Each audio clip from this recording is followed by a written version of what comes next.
پہ. جی تو عثمان بھائی یہ اس سے مجھے یاد ہے کہ اس کے سائنس کیا، آپ نے کہا کہ چلو یہ اس طرح کے نائٹ میئرز اور خواب تو کسی کو بھی آ سکتے ہیں. جی تو پھر اس کے کیا سائنس ہیں؟ کالا جادو آپ پر ہوا ہے، اس کے کیا خون کے چھینٹے، مثال کے طور پہ میں نے کسی کو کہتے سنا کہ وہ سوئے ہوئے تھے تو صبح اٹھے تو شلوار پر خون کے چھینٹے تھے. اب میں نے کہا یار وہ مچھر بھی ہو سکتا ہے، وہ کہیں اور سے بھی خون کے چھینٹے گر سکتے ہیں. پھر ایک بھائی نے مجھے کہا کہ نا ان کے بیڈ کے نیچے سے چونٹیاں نکلتی ہیں. تو میں نے کہا کہ وہ چونٹیاں گھر بنایا ہوگا وہاں سے نکل رہی ہوں گی، لیکن وہ اتنا تلے ہوئے مجھ سے یہ منوانے پہ کہ مجھ پہ جادو ہے. میں نے کہا چلے اگر آپ اس بات پہ تلے ہوئے ہیں تو ٹھیک ہے، پھر جادو ہی ہوگا، ورنہ ادروائز وہ چونٹیوں نے وہاں پہ گھر بنایا ہوگا، چونٹیاں نکل رہی ہوں گی.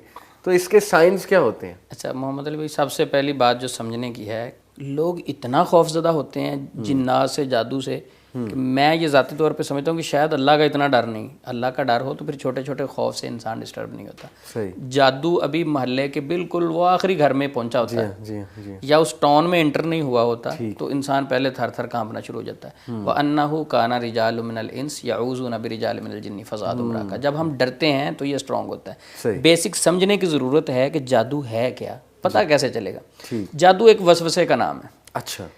الذی یوسوس فی صدور الناس. اچھا وسوسہ سب سے پہلے برین میں آتا ہے. ٹھیک. اچھا جب برین میں وسوسہ آتا ہے، خیالات آتے ہیں، بار بار آتے ہیں، تو اس کے بعد انسان اس پہ سوچنا شروع کرتا ہے. بالکل ٹھیک. جب سوچنا شروع کرتا ہے تو وہ ایک سٹریس کی شکل اختیار کرتا ہے. صحیح ہو گیا. جب انسان سٹریس میں رہتا ہے تو اس کے سانس کا سسٹم ڈسٹرب ہوتا ہے. ٹھیک ہے. جب سانس کا سسٹم ڈسٹرب ہوتا ہے، رات کو وہ سوئے گا، سوئے ہوئے خواب میں چھپکلیاں آئیں گی. صحیح. انگزائٹی کا پیشنٹ بن گیا نا، خود بخود باڈی میں انگزائٹی ڈیولپ ہونا شروع ہو گئی. صحیح. اب اس کو مختلف قسم کے خیالات، اس طرح کی چیزیں آنا شروع ہو جائیں گی. میں کہتا ہوں کہ وہ وسوسہ نہیں ہے، اوریجنل اگر جنات ہیں تو پھر کیا کریں، جنات ہی ہیں، فلک ناس پڑھ کے اسے زائل کر دیں. کوئی پریشانی کی بات نہیں ہے کہ ہم ان کو ان چیزوں کو اپنے پر مسلط کریں. صحیح. تو اب جس طرح آپ نے کہا چونٹیاں نکلتی ہیں، فلاں ہے، اوریجنل اگر خون کے چھینٹے پڑتے ہیں، اوریجنل اگر آپ کے گھر میں بیڈ کے نیچے سے بکرے کی سری نکل آتی، پھر کیا ہوا، اٹھائیں پھینک دیں.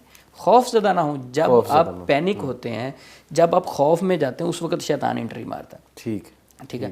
اب یہ جو سٹریس ہے، سٹریس فیل کرنے کے بعد انسان کی باڈی میں خوف بڑھتا جاتا ہے اور ایزیلی جادو کے لیے جگہ بنتی جاتی ہے. دروازے جیسے کھلتے ہیں، جنات بھی انٹر ہو جاتے ہیں. تو اگر کوئی خود چیک کرنا چاہتا ہے کہ میرے اوپر جادو ہے یا نہیں، ابھی تک دنیا میں میرے تجربے کے مطابق کوئی ایسا پیمانہ ایجاد نہیں ہوا. جس طرح بخار کے لیے تھرمامیٹر ہے، اچھا، جادو کے لیے کوئی پیمانہ ایجاد نہیں ہوا کہ اس کے اوپر کنفرم